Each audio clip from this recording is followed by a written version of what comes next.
Perguruan Sejati. Karya, Hulung. Jilid 7. Tak kusangka perbuatanku mendatangkan bencana bagi kaum nelayan, pikir Tiong Giok. Habis kau pikir bagaimana? Kupikir sesudah malam baru berlayar lagi, dengan begitu mungkin juga kita bisa melalui kota itu dengan selamat. Begitupun baik, andai kata tidak bisa melalui juga, tidak apa-apa, aku bisa mendarat dan tak merepotkan kalian.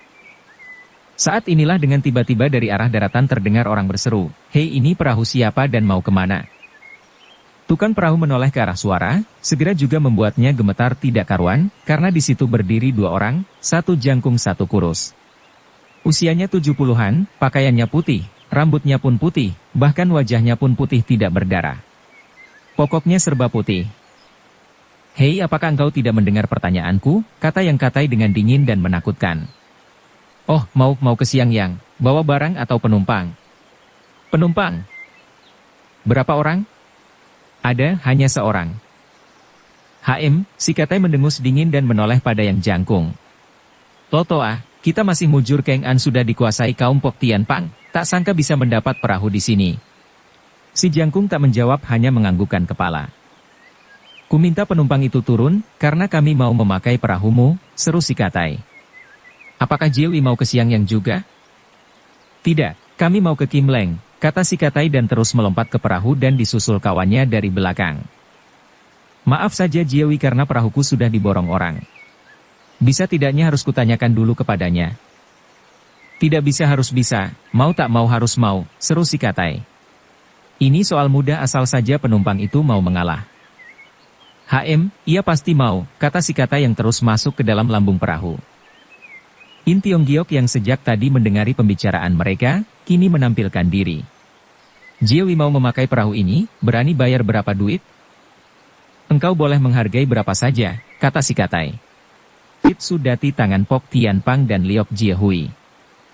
Aku menyewa perahu ini 200 tael perak, jika Jiewi mau mengganti kerugian, aku bersedia mengalah," jawab Tiong Giok. "Tak kukira engkau mata duitan. Pokoknya kalau kami senang, bisa memberikan 50 tael emas. Aku sudah membayar terlebih dahulu, kuharapkan engkau sepertiku." "Ya, hitung-hitung engkau berjasa mengantarkan perahu untuk kami, aku Kun San mau juga membayar," kata si katai yang terus merogoh saku mengeluarkan uang emas. "Uang ini menyilaukan mata, sukar diterimanya." "Kupikir menerima uang paling mudah," jawab Tiong Giok. "Nah, terimalah," seru Kun San yang terus melemparkan uang emas itu ke arah pemuda kita. Begitu cepat dan keras uang itu menyambar, tapi dengan cepat pula pemuda kita mengeluarkan jarinya, serta terdengar suara nyaring angin yang keluar dari jerijinya, membuat mandek lajunya uang emas. Secara ringan uang itu ditangkapnya, dan dilemparkan ke tukang perahu. "Terimalah persenan ini. Terima kasih atas kebaikan Kongcu. Jangan kepadaku, berterima kasih pada orang tua ini. Terima kasih atas keroyalan Jiewi. Aku heran kenapa di dunia ini ada yang menghambur-hamburkan uang guna memperoleh sejilid buku tipis. Ah, benar-benar tolol," kata Tiong Giok yang terus meninggalkan perahu. Sesampainya di darat ia mengeluarkan sejilid buku tipis, lalu membeset-besetnya sampai hancur. "Buku ini di Kim Leng bertumpuk-tumpuk, tak ada harganya, aneh di sini bisa laku 50 tael emas." Dilemparkannya sobekan buku ke air. Kedua orang tua serba putih memandang ke sungai, dan kebetulan sekali dari sobekan buku itu, mereka bisa melihat huruf yang berbunyi Keng Tian Chitsu. Wajah mereka segera berubah, dan terus berteriak keras, "Hei bocah, jangan pergi dulu!" Berbareng dengan habisnya suara mereka, tubuhnya pun sudah mengapung dan tiba di hadapan Tiong Giok. "Perahu sudah kuserahkan pada kalian, kini mau apa lagi?" tanya Tiong Giok dengan mengejek. "Engkau jangan berlagak bodoh. Ketahuilah kami ini siapa," kata Kun San. "Berani mengejek dan mempermainkan kami, artinya bosan hidup tahu." "Tidak tahu," jawab Tiong Giok seenaknya. "Kamu belum pernah melihat kami, seharusnya sudah mendengar nama kami," seru Kun San dengan gusar. "Tidak kenal bagaimana harus kenal? Apakah gurumu tidak memberitahu?" "Maaf, guruku pun belum pernah menyinggung nama kalian." "Dasar bocah tak berpengetahuan," sampai Kui Choa Jiesao, dua orang tua menyerupai kura-kura dan ular, yang kesohor engkau tak kenal, mau bergelandangan di dunia Kang Ou. "Haha, kiranya Kui Choa Jiesao." "Oh, Nama ini cocok benar dengan tampang kalian. Mampus lu, bentak Oukun San yang terus menghajar dengan lengannya. Si jangkung yang bernama Sing Tianbeng sejak tadi diam saja, begitu melihat temannya naik darah dan melancarkan serangan, buru-buru mencegah. Sabar dulu, katanya. Bocah, Han Bun Siong itu apamu? Itu guruku. Engkau sendiri bernama apa? In Tiong Giok. Oh, kiranya engkau bernama In Tiong Giok, seru si kata yang bernama Oukun San dengan kaget bercampur girang. Lo toa bagaimanapun tak boleh dikasih lolos. Benar. Tangkap hidup-hidup, seru Sing Tianbeng yang terus berpangku tangan dan membiarkan kawannya turun tangan sendiri. In Tiong Giok, engkau perlu tahu, kami turun gunung separuh buku pusaka itu separuh untuk menuntut balas pada gurumu. Kini kedua soal itu bergabung padamu sendiri, bocah, terimalah kematianmu, kata Oukun San yang terus bergerak, lengannya mengebas ke arah dada, cepatnya seperti kilat. Akan tetapi serangan ini dengan mudah kena diegoskan pemuda kita. Oukun San tertegun sejenak, tak terpikir serangannya yang dilancarkan mendadak dan cepat itu tak membawa hasil. Api amarah seolah-olah membakar dirinya, bocah, mampus kau, bentaknya gregetan. Ia melompat ke udara dan turun menyerang dengan tangannya ke arah batok kepala. Tanpa menoleh, Tiong Giok menggeser kakinya, serangan musuh kembali mengenai angin. Hei, sebenarnya kalian mempunyai permusuhan apa dengan guruku? Dan jangan mengira aku berkelit melulu karena takut. Kami tidak mempunyai waktu mengadu mulut, jawab Oukun San, yang jelas engkau tak bisa lolos dari tanganku. Baik, kata Tiong Giok, dan terus membungkuk mengambil cabang kayu dari tanah. Kalian menghendaki ilmu Keng Tian Chitsu, nanti kuturunkan pada kalian, lihat dengan baik-baik. Agar ilmu yang kalian idam-idamkan ini bisa dipelajari sebaik-baiknya. Bangsat, bentak Oukun San dan terus menyerang dengan kedua tangannya. Perlahan tapi cepat, Tiong Giok memutar kakinya, tubuhnya merapung beberapa meter dan terus membentak, jika mau mempelajari ilmu pedang, sebaiknya keluarkan senjatamu. Siang Tianbeng yang berpangku tangan sejak tadi, membuka mulut, bocah ini jangan kasih hati. Lo Jie hunuslah senjatamu. Tanpa disuruh untuk kedua kalinya, Oukun San melucuti ban pinggangnya yang terbuat dari benang platina. Dan terus diputar, sehingga cahaya putih berkelebatan, mencecar pada Tiong Giok. Dengan tenang dan penuh perhitungan Tiong Giok membiarkan senjata musuh mendekat ke arahnya, baru mengegos ke samping, dan batang kayu yang digunakan sebagai senjata ditotokkan ke pergelangan lawannya. Begitu cepat dan di luar dugaan siapapun, tepat mengenai sasaran, Oukun San merasakan lengannya kaku, senjatanya hampir terlepas, dengan kaget ia mundur meninggalkan gelanggang. Ingat baik-baik, ini jurus pertama yang bernama Ikcu Keng Tian, sebatang kayu menunjang langit.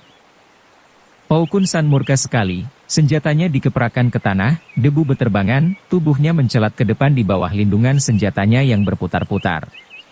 Menerjang kepada musuhnya yang mendongkolkan hatinya. In Tiong Giok tersenyum menyaksikan kekalapan musuh, batang kayunya disabetkan dan diputar, dalam sekejap batang kayu itu dari satu berubah dua, dan dari dua berubah empat, dan seterusnya semakin banyak. Sedangkan gerakan ban pinggang Oukun San semakin sedikit dan akhirnya hilang. Berbareng dengan ini tubuhnya terpental beberapa meter dan jatuh dengan menimbulkan suara yang cukup nyaring. Ini perubahan kedua dari jurus pertama yang bernama Chong Geng Diu Xiao, malang melintang di angkasa. Jika ujung kayu ini berubah lagi, nyawamu pasti hilang. Oukun San mengeluarkan keringat dingin, ia melihat bajunya penuh lubang terkena senjata musuhnya. Lo Jie, apakah engkau terluka? Tanya Sing Tianbeng. Masih untung tidak sampai terluka, jawabnya dengan meringis. Bocah itu tampaknya sudah memahami ilmu pedang itu. Memang benar. Jika begitu tidak ada harapan menang lagi bagi kita. Ah, belum tentu, jawab Sing Tianbeng. Sungguh pun ia bisa, tapi belum matang. Jika serangan dipencarkan, pasti membuatnya kikuk dan gugup. Ya kenapa tak terpikir ke situ, kata Oukun San, sampai beberapa kali seranganku mengalami angin terus. Cek, tiba-tiba terdengar suara seseorang, kau aku apa-apaan menghadapi anak kecil saja sampai mendeprok? Seiring dengan habisnya suara berkelebat seseorang di hadapan mereka, dengan pakaian keemas-emasan yang mentereng. Pendatang itu usianya lebih kurang 30 tahun, tubuhnya ramping, wajahnya putih karena bedak yang tebal. Bibirnya memakai gincu. Jalannya berlenggang-lenggok penuh gaya. Bukan lelaki bukan perempuan. Dia banci. Kedua orang tua memandang penuh jijik. Kiranya Oi Tin Hong, sudah lama kita tak bertemu, kata Oh Kun San dengan nada dingin. Tanpa memperdulikan sikap orang yang dingin, dengan bergoyang-goyang ia menghampiri dan berkata, saya mendengar Jiu Ito aku turun gunung lagi untuk mencari buku Keng Tian Chitsu, betulkah? Kalau benar bagaimana? Dan jika tidak bagaimana, kata Ko Kun San. Menurut berita buku itu muncul di Kim Leng dan banyak yang kesana. Kata Oi Tin Hong, kenapa Jiu Ito aku tidak kesana? Sebaiknya jangan ikut campur dalam urusan kami. Cek, marah dek, kata Oi Tin Hong dengan lagak bancinya. Maksudku baik. Buku itu merupakan pusaka rimba persilatan, jika sampai kehabisan sayang sekali. Bencong, tahu begitu kenapa engkau sendiri tidak ke Kim Leng, kata Sing Tian Beng. Dan apa gunanya ngebrengsek di sini? Oh Sing To aku jangan gitu dong, saya si Bo Hoki, mana bisa dapat buku itu, jawab Oi Tin Hong. Ya ketemu di sini pun, kebetulan saja sedang lewat. Dan heran melihat Jiewi berkelahi dengan seorang bocah. Apa herannya, bentak Oh Kun San. Sorry ya, kata Oi Tin Hong. Apakah perlu bantuanku? Ku tahu engkau menaruh hati pada bocah itu. Hahaha, kata Oh Kun San sampai tergelak-gelak. Tapi ketahuilah siapa bocah ini? Ketahuilah bocah ini adalah penulis buku Keng Tian Chitsu yang diterbitkan di Kim Leng namanya In Tiong Giok. Oh, tak sangka kecil-kecil bisa menggemparkan rimba hijau, jika Jiewi tidak menerangkan, bagaimanapun saya tak percaya dia ini In Tiong Giok adanya. Bagaimana ketarikah? Dengan malu-malu Oi Tin Hong menutup mulutnya, tersenyum sambil melengos. Saya sih tidak berani mengatakan apa-apa, asal Jiewi mengizinkan beres deh. Dari tadi saja engkau bilang, kata Oh Kun San, tapi jangan anggap enak saja, engkau belum tentu menang melawan bocah itu. Dengan menggoyang-goyangkan kipas Oi Tin Hong tersenyum di kulum. Masa ia lihai? Kipasnya dirapatkan dan diselipkan ke pinggang, lalu dihampirinya In Tiong Giok. Begitu hampir dekat, baju luarnya dibuka, dan terlihat celana dalamnya yang merah. Berbaring dengan ini, bertebaran wangian keras memenuhi udara. Sing Tian Beng menyaksikan ini, menggoyangkan mulut pada saudaranya, dan terus melompat jauh ke belakang dengan siap siaga. In Tiong Giok tidak mengenal pada Oi Tin Hong, tapi kelakuannya itu mendatangkan kesan buruk baginya. Maka itu melihat bencong ini menghampirinya, ia pun sudah siap sedia dengan batang kayunya. Tiba-tiba saja Oi Tin Hong mencabut lagi kipasnya, dan terus digoyang-goyangkan, Hei Kongcu betulkah engkau bernama In Tiong Giok? Mau berkelahi boleh, jangan banyak bicara, jawab Tiong Giok. Hai, galak amat, kata Oi Tin Hong, baru kenal mau berkelahi? Jangan banyak bicara mari, belum selesai suaranya diucapkan, ia merasakan sesuatu hawa buruk. Cepat ia gunakan hawa sejatinya untuk mengusir hawa buruk. Usahanya ini mendatangkan perasaan tidak enak dan sebal, matanya berkunang-kunang dan kabur. Tak alang kepalang kagetnya, cepat-cepat ia menahan napas dan mundur ke belakang. Oi Tin Hong membarengi menerjang ke depan, dan menotok dengan kipasnya. Kalau sudah merasakan lupa-lupa daratan milikku, engkau jangan harap bisa melarikan diri lagi. Sungguh pun perasaannya mabuk, Tiong Giok masih bisa bertahan juga, serangan musuh diegoskan dan terus membarengi dengan sabetan mendadak. Buk, terdengar sekali, kayunya itu tepat mengenai pundak musuh. Sayang tenaga dalamnya sudah buyar, biarpun tepat, tidak mendatangkan hasil yang memuaskan. Oi Tin Hong hanya terhuyung-huyung beberapa langkah. Berbaring dengan ini Tiong Giok mengebut dengan langkah 1000. Sang banci jadi tertegun, dan baru mengejar setelah musuhnya kabur. Tapi perbuatannya ini dirintangi Kui Choa Jie Sao. Lo Jie kejar bocah itu, dan serahkan banci ini kepadaku. Sing Tian Beng terus saja melancarkan pukulan pada Oi Tin Hong sedangkan Oh Kun San memburu pada Tiong Giok. Apa artinya kelakuanmu ini? Tanya Oi Tin Hong. Bocah itu adalah musuhku, siapapun tidak boleh campur tangan. Ini namanya pinjam golok membunuh orang, kata Oi Tin Hong. Benar, jawab Sing Tian Beng dengan bangga.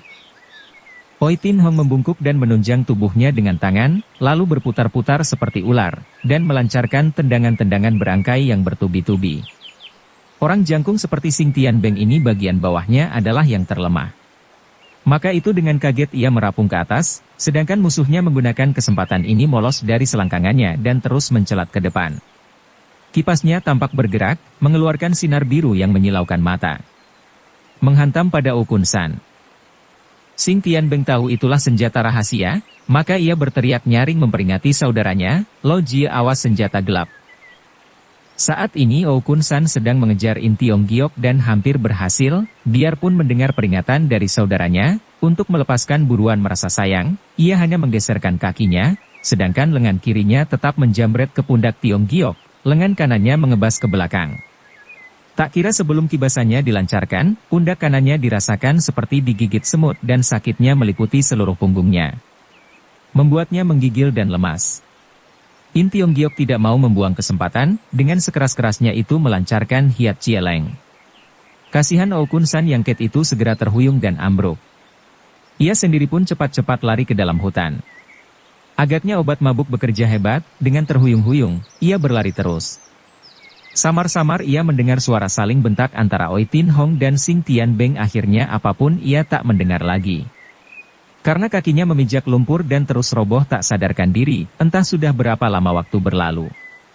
Waktu ia siuman dari mabuknya mendapatkan dirinya berada di sebuah kolam yang cetek. Sekujur badannya penuh lumpur. Ia bangun cepat, dan terus menuju ke sebuah sungai yang tak seberapa jauhnya dari kolam. Entah bagaimana rasa mabuk dan mual sudah hilang sendiri, pikirannya terasa terang, entah apa yang menyebabkan punahnya mabuk itu. Ia turun ke sungai mencuci tangan, lalu membuka bajunya, dicuci sebersihnya. Setelah diperas pakaian itu dibeber di atas sebuah batu besar. Ia sendiri duduk di pinggir batu dengan pakaian dalam, menantikan pakaiannya kering tertiup angin malam. Ia termenung-menung di malam sunyi sambil mengawasi bintang-bintang di langit.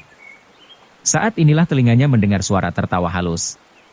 Tak alang kepalang kagetnya, cepat disambarnya celana dalam, serta uang dan kumala ungu lalu dilibatkan ke pinggangnya, pakaiannya segera diraup dan terus ia bersembunyi ke dalam air sungai. Suara tertawa semakin lama semakin dekat, 4 gadis manis, menuju ke arah sungai di mana Tiong Giok bersembunyi. Gadis-gadis ini masih muda-muda dan berpakaian seba hijau. Bagaimana? Aku bilang di sini terdapat sebuah sungai, masih tidak percaya, kata salah seorang yang paling besar.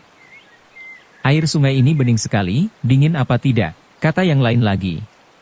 Dan terus berjongkok memegang air. Bagaimana? Dinginkah? Tanya yang di sampingnya. Sejuk. Hayo kita mandi, kata yang paling besar dan terus mereka membuka baju. Bagaimana kalau dilihat orang? Tanya yang paling kecil. Tak usah takut, malam-malam mana ada orang, kata yang besar. Sesudah mandi kita panggil Tutan, biar dia mandi juga. Mereka berkecimpung di air, sedangkan bulan menerangi keadaan. Begitu romantis dan tidak ubahnya seperti Jaka Tarub jumpai 7 bidadari. Tiong Giok menahan napas menyaksikan keadaan ini. Ia mencoba meram, tapi mata itu melek lagi. Ia berdoa agar gadis-gadis itu cepat-cepat berlalu. Sambil bergurau gadis-gadis itu mandi dengan riangnya. Kita jangan enak sendiri, Tutan mungkin kesal menantikan kita, mari kita pulang, kata yang besaran. Sebentar lagi dah, jawab yang lain. Berapa hari ini kita mengikuti Xiao-Chia ke berbagai tempat, capai lelah belum hilang, esok sudah berangkat lagi. Maka apalah salahnya kita bermain lamaan di sini? Ya aku pun sama saja dengan kalian. Jawab yang besaran. Tapi sangat mengherankan, berbagai tempat dicari, orang yang dicari tidak ada jejaknya, mungkin sudah mati. Ya, kebanyakan sudah mati, kata yang lain, kalau tidak, kecuali terbuat dari besi. Kupikir juga begitu, kecuali ia sudah mati. Mau dikata apa, sebagai budak, kita harus puas menerima keadaan begini, kata yang lain. Kalau aku jadi Xiao-Chia tak mau berbuat sebodoh itu. Melepaskan kebahagiaan untuk mencari sengsara. Celaka ada yang datang, mari kita pergi. Keempat perempuan itu dulu mendahului berlompat keluar, lari ke arah batu di mana mereka menaruh baju. Tiong Giok membuka mata memandang sekeliling, dan benar saja melihat seorang sedang langak-longok ke 4 penjuru. Di bawah penerangan rembulan tegas terlihat bahwa orang itu bukan lain dari Oi Tin Hong adanya. Keempat perempuan itu baru sempat memakai pakaian bawah saja, sedangkan pakaian lainnya masih dipegangi. Mereka tidak berkutik diam di balik batu datang ke situ, sehingga tidak menyaksikan pemandangan indah di sungai itu. Tiba-tiba dari balik hutan berkelebat dua bayangan menghampiri pada Oi Tin Hong. Mereka ini adalah Hekpex yang kuat adanya. Bencong mana orang itu, kata Na Bengsi. Orang Shiin itu sudah kena dupa mabuk biar bagaimana tidak bisa pergi jauh. Paling-paling ia bersembunyi di sekitar sini. Nyatanya bocah itu tidak ada, biar sudah dicari antara hutan ini. Engkau jangan memandang kami sempukui Choa Jie Sao itu, bentak Na Bengsi. Tidak. Jangan salah paham, mana berani saya menipu Lo Ciampue. Pokoknya jika bocah itu tidak ketemu, batok kepalamu pecah 7, ancam Lau Siu Kim. Nyonya jangan marah, saya pasti bisa menemukan bocah ini. Iya, jawab Oi Tin Hong. Barusan saja mendengar suara orang di dekat sini, tapi heran sekarang tidak terdengar lagi. Bocah itu sendirian saja, mau ngomong dengan siapa, bentak Na Bengsi. Saya pun heran, mungkinkah ada lagi jago-jago Kang Ou lainnya yang turut mengejar-ngejarnya. Na Bengsi kaget juga mendengar ini, dengan berbisik ia berkata pada istrinya, Siu Kim, berlaku waspadalah. Nyelimu kemana? Biar siapapun tak perlu kita takuti, jawab istrinya dengan suara keras-keras. Aku bukan takut hanya memperingati saja padamu. Bagaimana kalau seperti tempo hari kita berkelahi dengan Liok Lokoai? Hanya bercapai lelah tanpa memperoleh hasil. Jangan terlalu percaya omongannya banci itu, mungkin ia pun mengandung maksud buruk. Mungkin ia tak berani. Lo Cianwei coba lihat. Di kolam ini tertera jejak kaki orang, teriak Oi Tin Hong. Siang Koai dengan cepat sampai di tempat yang ditunjuk. Benar, telapak ini masih baru, pasti telapak kaki bocah itu, kata Na Bengsi. Bocah itu pasti kecebur di sini, sehingga obat mabukku punah terkena air, dan pantas dicari kemana-mana tidak ketemu. Dengan punahnya obat mabuk itu, pasti ia telah pergi jauh, kata Na Bengsi. Tidak, coba lihat jejak kaki ini, kata Oi Tin Hong. Sesudah kecebur, pasti badannya berlumpur, untuk ini ia harus membersihkan di sungai ini. Nah lihatlah, bukankah jejak kaki ini menuju ke sungai itu? Ya, kita harus memeriksa ke sungai itu, kata Na Bengsi, yang terus berjalan duluan. Dan benar saja mereka menemukan lumpur-lumpur kotor di dekat sungai itu. Celaka! Sekali ini habislah riwayatku, pikir Tiong Giok sambil mengawasi terus gerak-gerik musuhnya. Supaya dapat melihat terlebih luas, Na Bengsi melompat ke atas batu di pinggir sungai. Tak kira begitu ia hinggap di atas batu itu, kakinya seperti memijak sarang tikus. Au! Au! Terdengar seruan kaget dari bawah kakinya dan disusul 4 penjuru sambil meneriakkan tajam. Keruan saja Na Bengsi menjadi kaget, tubuhnya mencelat gesit.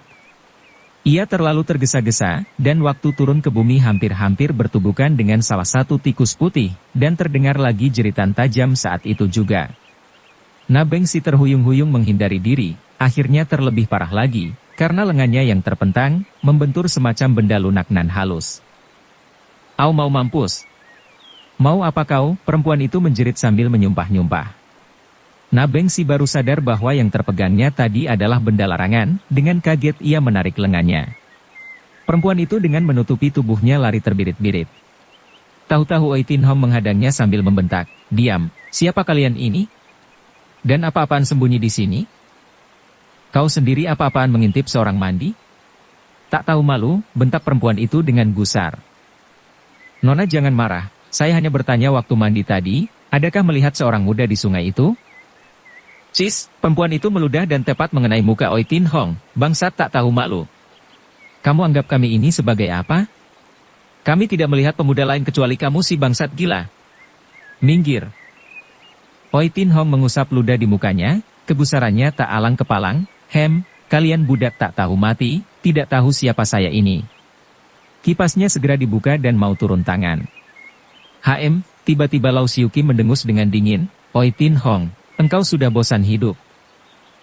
Hujin budak ini, kata Oi Tin Hong dengan kaget. Hui. Lau Siu Kim membuang ludah dengan gusar, nyalimu besar betul. Di depanku berani mempermainkan perempuan dan memaki mereka budak. Oi Tin Hong cukup mengenal tabiat perempuan ini, biarpun perasaan hatinya gusar, tak berani membantahnya, ia diam sambil menundukkan kepala. Ya maaf bahwa saya salah bicara. Perempuan tadi mendapat kesempatan lari dan tidak kelihatan bayang-bayangannya lagi. Sedangkan Lau Siu Kim masih gusar, dan kedongkolannya ini ditimpakan kepada suaminya. Engkau tua bangka tidak tahu diri. Tidak boleh melihat perempuan muda. Engkau kira aku ini sebagai apamu? Siu Kim, kata Na Bengsi sambil cengar-cengir jengah. Aku mana memikir bisa sampai di tempat perempuan-perempuan itu mandi. Jika bakalan tahu begitu, mungkin engkau akan girang terlebih dahulu bukan? Na Bengsi mengangkat-angkat pundak tak berani menjawab. Haim, bagaimana perasaanmu? Menyesal mengajak aku, bentak Lau Siu Kim. Sudahlah. Sudahlah. Anggap aku yang salah, kata Na Bengsi sambil menarik napas panjang. Untuk apa menghela napas? Menyesal tidak bisa melihat perempuan-perempuan itu terlebih lama, ejek Lau Siu Kim. Na Bengsi tidak bisa menjawab, ia hanya mendongkol. Untuk menghilangkan gusar hatinya, Oi Tin Hong dijadikan bulan-bulanan. HM, bencong sial. Sudah tahu ada perempuan mandi, kenapa engkau membawa kami ke sini? Enak ya melihatku didamprat bini? Saya tidak bermaksud begitu, kata Oi Tin Hong. Jika dipikir perempuan-perempuan itu di malam hari mandi di sini, sangat mencurigakan sekali. Tambahan mereka pun memiliki ilmu silat yang cukup tinggi, menyesal tidak bisa kucapai mereka. Kenapa tidak dari tadi engkau terangkan begitu, kata Na Bengsi. Ia melirik pada Lau Siu Kim, kata-kata yang sudah berada di tepian bibirnya ditelan kembali dengan terpaksa. Melihat ini membuat Na Bengsi semakin gusar. Semua ini kerjaanmu bukan? Pokoknya jika bocah itu tidak kau temukan, berarti celaka bagimu. Lekas cari. Ketiga orang itu perlahan-lahan meninggalkan tepian sungai, makin lama makin menjauh. Tak selang lama cuaca pun menjadi terang. In Tiong Giok menarik napas lega, dan cepat bangun dari sungai sambil mengenakan pakaiannya yang basah. Dengan mengambil arah yang berlawanan, ia berlari meninggalkan tempat itu. Waktu matahari terang benderang ia telah tiba di sebuah kota kecil. Sebagaikan anak burung yang masih ketakutan, segan untuknya masuk ke dalam kota, untuk menangsel perutnya yang lapar, ia mampir di sebuah warung nasi di pinggiran kota, setelah kenyang dan membeli beberapa kue kering, cepat-cepat ia melanjutkan perjalanan. Tujuannya adalah rumah Lim Giok Bue di Pek Liongsan, untuk ini ia selalu menempuh perjalanan gunung yang sepi. Dengan begini tak mudah dirinya diketemukan orang, dan bila mana ketemu musuh dapat meloloskan diri ke dalam hutan. Di samping keuntungan itu, ada pula kesulitan baginya, yakni sukar mencari makanan. Hari pertama ia menempuh perjalanan 90 lai, sejauh ini tidak ada perumahan-perumahan penduduk yang ditemuinya, membuatnya menahan lapar sepanjang jalan. Waktu hari kedua, sepanjang perjalanan tidak juga dijumpai rumah orang, laparnya sudah sampai di puncak. Ia mengasuh di bawah pohon yang rindang. Tak jauh dari situ ia melihat sebuah perkebunan jeruk, sedang berbuah lebat sekali. Dengan cepat ia menghampiri jeruk-jeruk itu masih hijau selum manis benar. Dalam keadaan lapar ia tidak peduli matang atau tidak, dipetiknya beberapa buah lalu dimakan dengan lahap. Jeruk itu amat masam tidak saja menghilangkan lapar, bahkan membuat perutnya semakin perih dan lapar. Ia menekan perut sambil mengawasi buah jeruk yang hijau itu, saat inilah hidungnya menghirup hawa sedap. Dengan tergesa-gesa ia pun mencari dari mana datangnya hawa itu. Tak seberapa jauh dari tempat ia memetik jeruk terlihat sebuah gubuk, dari sinilah terlihat asap membumbung tinggi dan menebarkan wangian yang sedap tadi. Gubuk itu terbuka pintunya, terlihat seorang gadis yang sedang menundukkan kepala dan mengipas-ngipas api, memanggang ayam.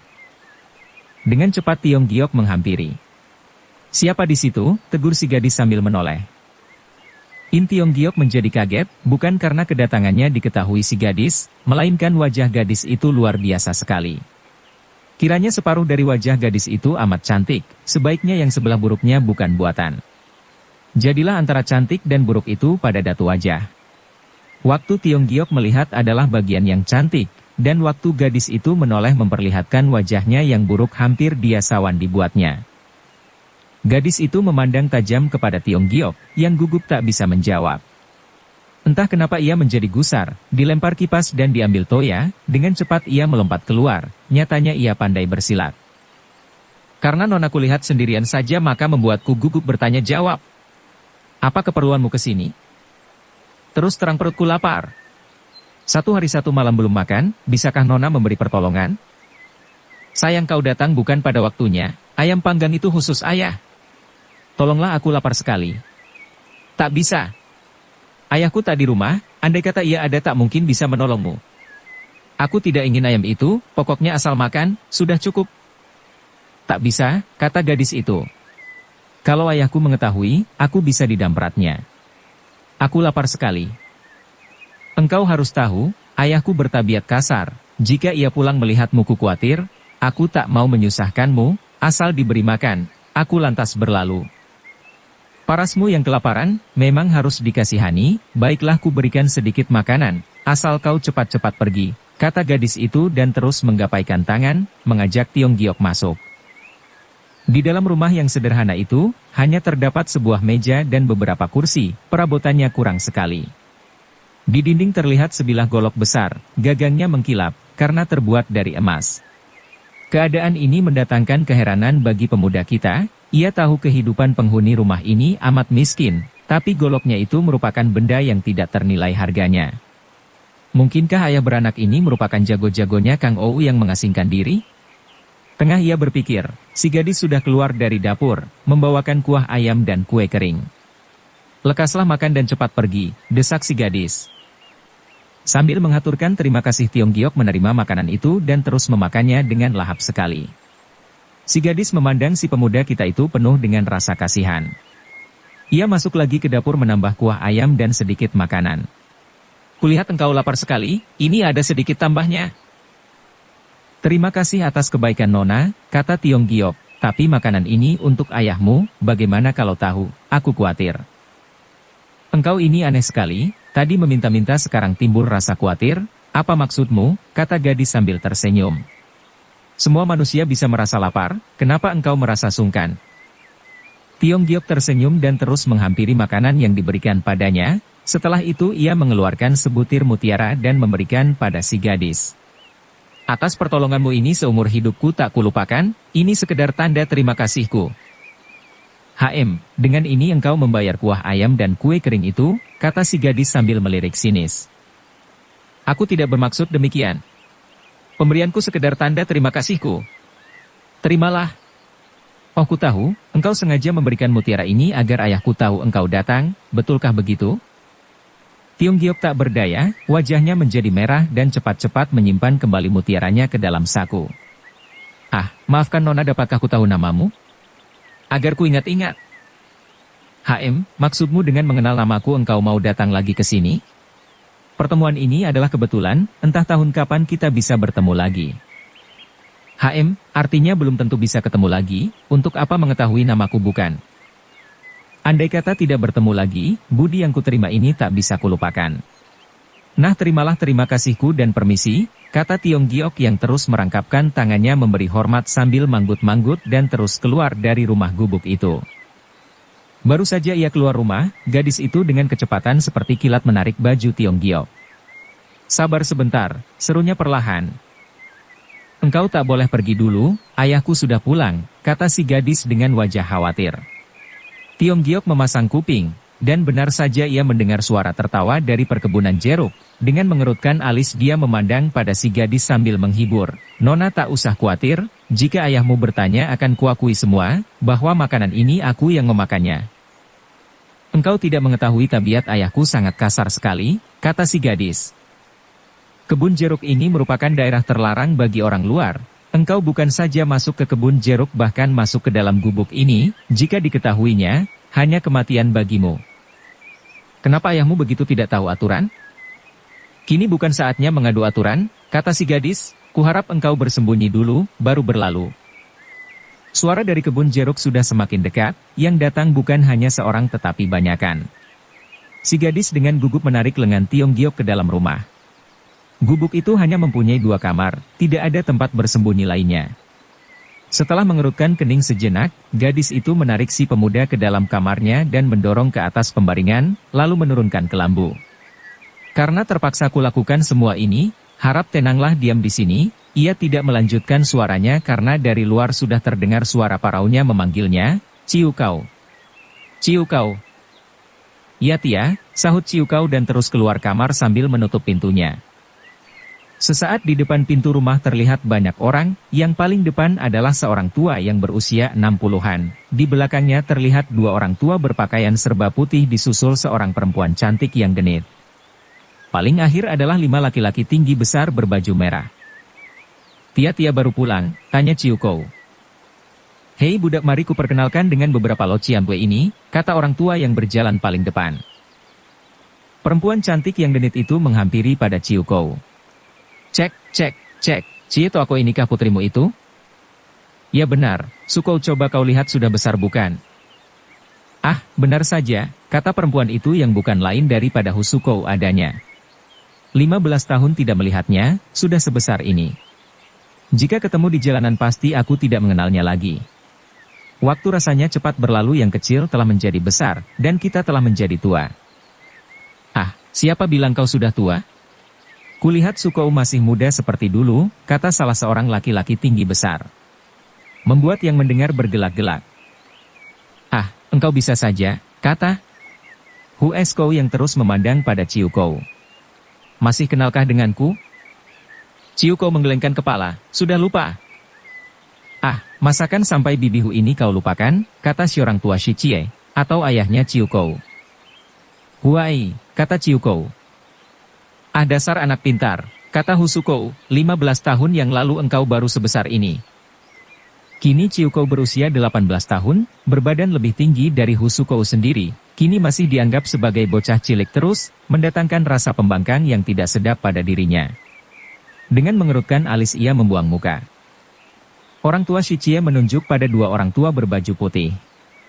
"Ini adalah Kui Choa Jie Sao, dan yang 5 ini terkenal sebagai Lo Singohou, 5 macan keluarga lo, dari Toa Paksan, semuanya kawan baikku."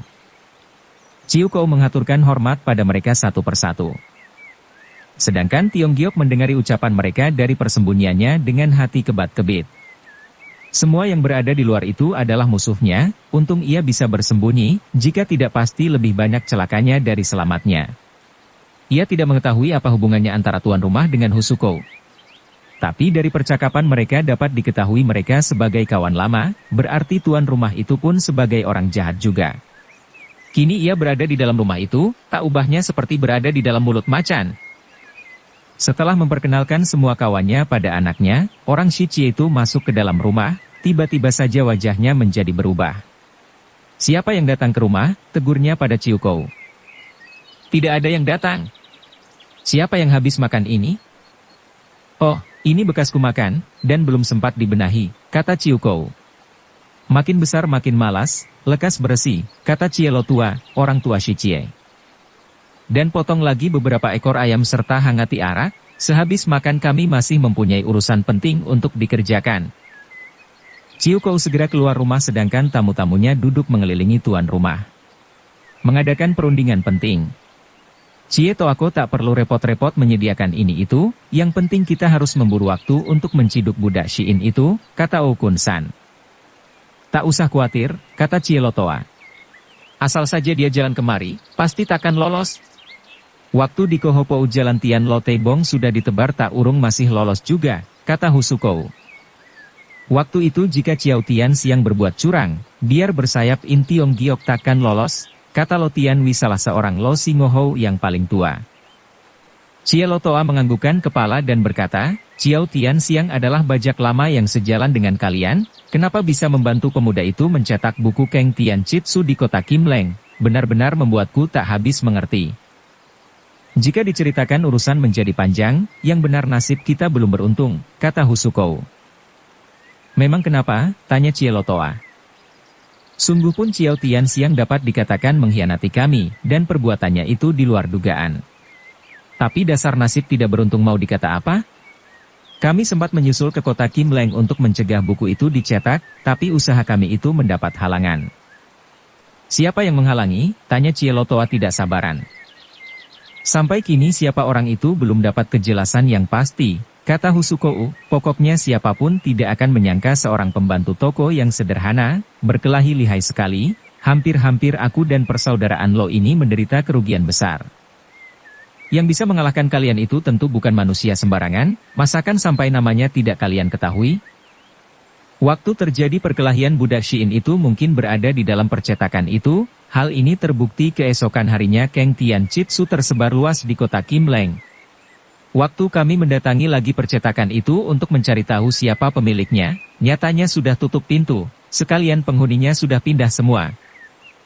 Ah, kalian nyatanya masih payah betul, masakan dengan tenaga yang begini banyak tidak bisa mengalahkan pemilik percetakan itu? Hal ini masih tidak seberapa mendongkolkan perut, yang membuat kami mengkal di buku yang dicetak itu ditulis kenangan untuk Ciao Tian Xiang. Dan banyak kawan-kawan lain setelah mendapatkan buku itu pergi lagi, sedangkan kami biarpun mendapatkan buku itu, tetap akan mencari budak Xi'in itu, untuk memaksanya memberikan penjelasan bagian-bagian penting dari buku itu, dengan begitu kedongkolan kami baru mereda. Apakah buku yang dicetak itu isinya tidak lengkap? Tanya Oh Kun San. Sukar diterangkan, tapi kita dapat menduga bahwa budak itu pasti akan menguranginya bagian-bagian yang penting dari pelajaran itu, baru menyebar luaskan pada halayak ramai. Maka itu jika berhasil menangkapnya, besar faedahnya untuk kita, kata Husuko. Siang Tian Beng yang bersifat pendiam menganggukkan kepala. Memang benar bahwa bocah itu agaknya telah menyelami ilmu Keng Tian Chitsu. Bagaimana engkau tahu? Tanya Cielotoa. 3 hari yang lalu kami menemui di tepi sungai, kata Oh Kun San. Kenapa tidak ditangkap saat itu juga? Tanya Cielotoa. Justru itu waktu kami turun tangan menangkapnya, ia melawan dengan menggunakan ilmu Keng Tian Chitsu. Ilmu itu memang luar biasa sekali, tapi ia belum mahir menggunakannya. Dan masih unggulan untuk menangkapnya, waktu usaha kami mau berhasil, datang Oi Tin Hong si banci celaka itu menggerecok. Dan membuat usahaku gagal. Kepaksa kuhadapi si banci itu untuk mengajar adat, dasar nasibnya masih mujur dalam keadaan terdesak ia ditolong Hek Pek Siang Yao. Oh Kun San tidak menceritakan ia terluka dan hampir mati terkena serangan lawannya. Tapi sekarang keadaan lain, kata Husuko, dengan adanya Cielotoa kita bisa bertambah kuat dan tak peduli menakuti segala Hek Pek Siang Yao. Cielotoa tergelak-gelak mendengar pujian itu dan berkata, ya dengan kekuatan kita sekarang, aku Kui Ciu Kim Tu, lengan setan bergolok emas, bukan takabur. Segala Hek Pek Siang Yao tidak kupandang sebelah mata, jika bertemu dengannya, ia baru tahu bahwa Kui Ciu Kim Tu tidak boleh dipandang enteng. Ya memang sudah kutahu bahwa Cielotoa seorang kawan yang dapat diandalkan, tidak seperti Tong Teng Chit Kiam dan Cao Ou Sem Seng 3 orang Shi Ciu itu setelah mendapat buku segera pulang ke masing-masing tempatnya, tak mau membantu kami lagi, kata Husuko. Sementara mereka berbicara ke barat ke timur, Ciu Kou telah siap dengan makanan yang diperlukan. Dalam waktu singkat mereka telah selesai menangsel perut dan terus beristirahat sejenak, sebelum pergi Cielotoa mengambil goloknya dan menyoren di pinggang. Kami akan pergi keluar mencari seseorang, makanan malam sebaiknya engkau siapkan dari sekarang, jika ada seorang yang tidak dikenal datang kemari, tangkap padanya, nanti aku akan memeriksanya. Pesan Cietua pada anaknya. Ciu Kou mengangguk kepala. Maaf, silahkan masuk. Andai kata orang yang harus ditangkap berkepandaian tinggi, engkau boleh bersiul panjang, aku bisa segera membantu. Orang Tiu adalah pelajar berusia sebaya denganmu putih bersih dan ganteng. Husuko menjelaskan. Mudah dikenal, engkau pun pasti kenal biarpun pertama kali melihatnya. Perkataan Ai ini seolah-olah memastikan bahwa pemuda itu akan datang kemari. Siapa tahu kalau orang itu saat ini ada di dalam rumah dan akan pergi keluar begitu kami berlalu, kata Husuko sambil memandang tajam. Ciu Kou terkejut tak alang kepalang, perubahan parasnya terlihat tegas oleh Husuko, tapi perempuan ulung itu tidak mendesak terus, melainkan terkekeh-kekeh dan terus berlalu. Setelah orang-orang itu pergi jauh, Ciu Kou mengunci pintu dan terus memburu ke kamarnya. Engkau siapa? Apakah engkau yang sedang dicari-cari mereka? Tanya Ciu Kou tergesa-gesa. Benar, orang yang sedang dicari mereka adalah aku, In Tiong Giok. Sebenarnya dia berniat membohong guna meloloskan diri, tapi entah kenapa terhadap gadis ini ia tidak merasa takut, biarpun sudah jelas baginya, bahwa gadis ini adalah putrinya seorang jahat. Ciu Kou tampak semakin gugup dan cemas mendapat jawaban si pemuda, wah celaka, harus bagaimana sekarang? Nona tak perlu khawatir, aku merasa berterima kasih atas pertolonganmu, kata In Tiong Giok. Aku bisa meloloskan diri dari bahaya ini, dan kuharapkan Nona tak perlu mencampuri urusanku, nanti bisa kerembet-rembet. Ciu Kou menggelengkan kepala. engkau tidak bisa meloloskan diri, semua jalan keluar sudah di tangan mereka. Diam saja pun tak ada gunanya, lebih baik mendengar perkataan Husukou barusan kemungkinan besar ia akan kembali lagi. Biar bagaimana aku tak bisa berdiam terus di sini. Sebaiknya nantikan malam baru pergi, kata Chiukou. Menantikan malam sama saja menantikan mereka kembali bukan? Selamanya ayahku tak pernah masuk ke dalam kamarku, kata Chiukou dengan tajam memandang pada sang pemuda, terus menarik napas panjang. Aku tak mengerti pemuda semacammu ini kenapa bisa berkecimpung di dunia Kang Ou? Dan kenapa mempunyai begitu banyak musuh? Kudengar engkau menerjemahkan buku untuk Pok Tian Pang, dan terus mencetak buku itu di kota Kim Leng, serta menyebarluaskan di jalan-jalan raya. Benarkah terjadi peristiwa semacam itu? Benar, jawab In Tiong Giok. Buku itu buku milik Pok Tian Pang, juga dalam keadaan kedesak kulakukan cara itu. In Kongcu bukan ku sesalkan tindakanmu tapi dunia Kang Ou ini penuh bahaya, sembarang waktu engkau bisa terjerumus ke jurang derita, saat itu ingin mencuci tangan pun tak bisa lagi. Kata Chiukou. Buku itu dan Pok Tian Pang sebenarnya tidak ada sangkut pautnya denganmu, kenapa engkau mau mencari-cari urusan merepotkan diri sendiri?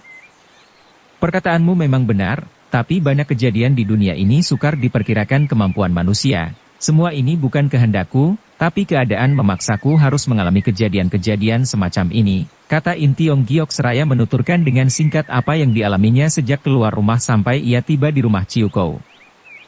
Chiukou mendengari penuturan itu dengan tekun, dan menarik napas panjang waktu Tiong Giok menyelesaikan ceritanya. Apa yang kau katakan memang benar, bahwa kejadian yang akan datang itu sukar diperkirakan sebelumnya tak ubahnya seperti ayahku 2 tahun mengasingkan diri dari dunia Kang Ou, tak kira hari ini didatangi lagi kawan-kawan lamanya, entah bagaimana kesudahannya belum dapat kubayangkan dari sekarang. Dulu ayahmu tentu seorang jago Kang Ou yang kenamaan bukan? Sungguh pun tidak kenamaan tapi cukup terkenal, kata Chiukou. Ayahku bernama Chie Peng Lam dengan gelar Kui Chiu Kim Tu, 30 tahun yang lalu merupakan pentolan di kalangan perbajakan. Sungguh pun ia belum pernah mendengar nama itu, tapi ia bisa menduga bahwa Chie Peng Lam pasti memiliki ilmu sejajar dengan Kui Choa Jie Sao dan lain-lain. Sedangkan Chiukou biarpun putri penjahat, tak ubahnya bagaikan teratai yang tumbuh di pencomberan, putih bersih tidak pernah kecepretan lumpur kotor. Ayahmu sebagai seorang kenamaan di dunia Kang Ou kenapa mau mengasingkan diri di tempat sunyi semacam ini selama 2 tahun? Karena aku dan ibuku. Di mana ibumu kini? Ia telah meninggal dunia 17 tahun yang lalu. Kalau begitu engkau masih kecil sudah ditinggal ibu? Ya di waktu usiaku setahun 3 hari, ibuku wafat. Disebabkan sakitkah? Bukan, jawab Chiukou, ia mati dianiaya orang. Oh, siapa penjahatnya itu? Penjahat itu bernama Ong Jiak Tong. Ong Jiak Tong. In Tiong Giok menegasi sambil membuka mata lebar-lebar. Adakah kini orang itu berusia 60 lebih? Anggota badannya kurus panjang dan tampaknya seperti cengcorang, jika bicara tersenyum sinis. Benar-benar dia kenalkah dengannya? Kata Chiukou, bertahun-tahun ayahku mencarinya tidak ketemu, di mana engkau menemuinya? Tak heran ayahmu tidak menemuinya karena, In Tiong Giok tidak melanjutkan. Katakan di mana ia berada, kata Chiukou. Aku bisa menerangkan di mana orang itu berada, kata In Tiong Giok, tapi ku minta engkau menceritakan dulu persoalannya terlebih dahulu baru ku sebutkan tempatnya ia berada. Ini kejadian yang sudah lama sekali, kata Chiukou memulai penuturannya. Saat itu sampai kini selang 30 tahun lamanya, ayahku masih muda belia, tapi dalam usia itu sudah banyak kejahatan diperbuatnya. Ia bersama-sama Kui Choa Jie Sao, Chow Ou Sem Seng, Siang Kiang Jie Tu bersama-sama terkenal sebagai Kang Lam Chit Sat, 7 manusia buas dari selatan, yang terkenal kejam dan buas dalam dunia perampokan. Suatu saat di dunia Kang Ou muncul Sin Kiam Siang Eng yang pandai Keng Tian Chitsu, banyak penjahat-penjahat dibasminya, antaranya Siang Kiang Jin Tu pertama-tama bertempur dengan sepasang pendekar itu dan menderita kekalahan, sejak itu terus mengundurkan diri sampai sekarang. Sedangkan Kui Choa Jie Sao pada saat yang hampir bersamaan dipecundangi Han Bun Siang dan terus mengasingkan diri, baru sekarang muncul lagi. Sedangkan Sem Seng terhitung manusia yang kenal gelagat, sebelum kena digempur. Terlebih dahulu bersembunyi di Telaga Chow Ou, dengan menempuh penghidupan seperti rakyat biasa, dan sejak itu Kang Lam Chit Sat bubar dengan sendiri. Ayahku terhitung mujur, selama menjalankan kejahatan belum pernah bertemu dengan pendekar-pendekar keadilan yang lihai. Waktu melihat kawan-kawannya satu persatu menghilang dari dunia Kang Ou, menjadi insyaf sendiri, dan terus mengundurkan diri juga dari rimba hijau. Ia menikah dengan ibuku dalam usia 40 tahun, sedang ibuku baru berusia 17 tahun, sungguh pun perbedaan umur antara mereka sangat besar, tapi bisa hidup rukun dan damai. Pernikahan mereka pada tahun kedua dikaruniai seorang putri yakni aku, ayahku girang tidak alang kepalang, maka itu waktu ulang tahunku yang pertama ia mengadakan pesta besar-besaran. Di antara sekalian penduduk yang hadir terdapat seorang kawan lamanya, yakni Ong Jiak Tong. Pertemuan ini membuat ayahku bergirang hati, maka itu si orang Shiong ditahannya beberapa hari bermalam di rumah. Entah dikarenakan dulu-dulunya ayahku mempunyai dosa besar, dan mendapat hukum karma, entah nasibnya buruk. Sang kawan itu mengatakan telah memasuki sebuah perserikatan baru yang kuat, dan mengajaknya ayahku terjun kembali ke dunia Kang Ou. Dengan tersenyum ayahku menolak ajakan kawannya itu, karena tekadnya mengundurkan diri dari dunia Kang Ou sudah mantap sekali. Ong Jiak Tong pun tidak memaksa, tapi dengan diam-diam mengalihkan perhatiannya pada ibuku. Tepat pada usiaku setahun 2 hari ia menggunakan obat mabuk membuat ayahku tak berdaya, lalu masuk ke kamar ibuku dengan maksud jahat. Ku sesalkan ayahku berkawan dengan orang tak baik, tapi Tuhan tak buta bangsat itu tak mengetahui bahwa ibuku pun memiliki kepandaian ilmu silat juga. Bukan nafsu binatangnya saja yang tak kesampaian ia pun kena dicakar luka. Akibat malunya mendatangkan kegusarannya, dengan menggunakan sebuah pipa ia menyemburkan racun jahat pada ibuku. Seluruh wajah dan bagian dada ibuku terkena racun itu, sedangkan aku ditidurkan tak seberapa jauh dari tempat perkelahian itu, kecepretan juga bagian pipi kiriku, dan terus menjerit kesakitan. Suaraku ini membuat bangsat itu ketakutan dan terus merat dari rumah. Bagaimana dengan keadaan ibumu seterusnya? Ciu Kou meneteskan air mata sebelum menjawab, racun itu teramat jahat, ibuku tidak tertolong, tepat pada usiaku setahun 3 hari ia meninggal dunia, sedangkan wajahku yang terkena racun, berakibat seperti yang engkau lihat sekarang. Sedangkan ayahku setelah diguyur orang baru siuman dari mabuknya, sudah tentu tak bisa mengejar penjahat itu lagi. Saat itu ayahmu kena dibuat mabuk, dan engkau masih kecil, ibumu setelah menderita luka terus meninggal bukan? Dari sebab apa mengetahui semua itu perbuatan Ong Jiak Tong? Sudah tentu perbuatan dia, karena sebagai seorang kawan baik, kenapa setelah terjadi peristiwa itu tidak terlihat lagi batang hidungnya? Di samping itu waktu terjadi pergumulan dengannya, ibuku berhasil merampas sepucuk surat dari badan bangsat itu, sampai mati surat itu tidak dilepasnya. Surat apa? Ia pernah mengatakan pada ayahku akan mengirim surat ke Pok Liongsan dan kebetulan yang kena dirampas ibu adalah surat itu. Apa bunyi surat itu dapatkah ku tahu? Dalam garis besarnya surat itu mengatakan bahwa Tiat Goklin telah melakukan suatu kesalahan, dan dimaki habis-habisan. Ah, kesalahan apa yang diperbuat Tiat Goklin? Kenapa surat itu diantar Ong Jiak Tong mungkinkah? Sungguh pun surat itu tidak sampai pada Tiat Goklin, tapi sejak terjadi peristiwa yang menyedihkan di rumahku, tersiar kabar bahwa Tiat Goklin membunuh diri. Jika dikaji secara tenang, apa yang terjadi itu tentu ada hubungannya dengan surat yang dibawa Ong Jiak Tong bukan? Surat itu masih adakah? Sudah tentu ada, kata Ciu Kou, ini sebagai bukti dari kematian ibuku biar sudah belasan tahun masih tetap kusimpan rapi. Bisakah kulihat surat itu? Asal ku bisa tahu di mana beradanya penjahat itu, surat itu dapat kau lihat, kata Ciu Kou. Di samping itu ayahku pun akan merasa berterima kasih padamu dan bisa melunakkan kawan-kawannya agar tak memusuhi dirimu. Sehabis berkata ia membuka sebuah peti, dan mengeluarkan sebuah bungkusan kain. Kain pembungkus itu luntur warna aslinya karena kelewat lama disimpan. Ciu Kou membuka kain itu, di dalamnya masih ada pembungkus lagi dibuka lagi dengan hati-hati, sampai pada pembungkus yang keempat lapis baru terlihat sepucuk surat yang telah lecek. Dengan hati-hati surat itu diserahkan pada In Tiong Giok. Bersambung ke jilid 8. Dukung kami dengan subscribe, follow, like, komen dan share. Terima kasih.